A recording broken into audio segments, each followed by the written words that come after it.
નમસ્કાર, આપ જોઈ રહ્યા છો નેશન પ્લસ ન્યૂઝ. હું છું આપની સાથે હેતલ ભગત. પાદરા કોર્ટ ખાતે વકીલ મંડળના પ્રમુખ ઉપપ્રમુખ માટેની ચૂંટણી યોજાઈ હતી.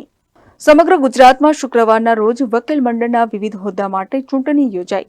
ત્યારે પાદરા કોર્ટ ખાતે પણ પ્રમુખ ઉપપ્રમુખ માટે ચૂંટણી યોજાઈ, જેમાં પ્રમુખ માટે 2 દાવેદાર પ્રજાપતિ દીપક, જેઓ હાલના પ્રમુખ છે, અને અશોકભાઈ પટેલ, તેમજ ઉપપ્રમુખ માટે પરમાર ધર્મેન્દ્રસિંહ અને કિરીટ સોનીએ દાવેદારી કરી છે.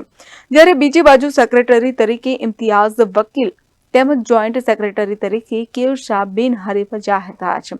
તેમજ 7 સભ્યોના કમિટી સભ્યો પણ બિનહરીફ ચૂંટાઈ આવ્યા છે.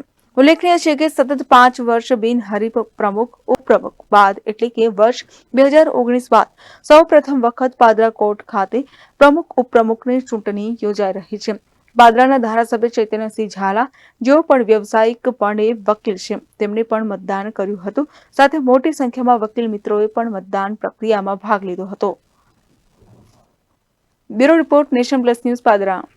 સમાચારોનો સતત અપડેટ મેળવવા માટે અમારી નેશન પ્લસ ન્યૂઝની યુટ્યુબ ચેનલને સબસ્ક્રાઇબ કરો, બેલ આઇકન દબાવો અને ફોલો કરો ફેસબુક, ઇન્સ્ટાગ્રામ અને ટ્વિટર પર.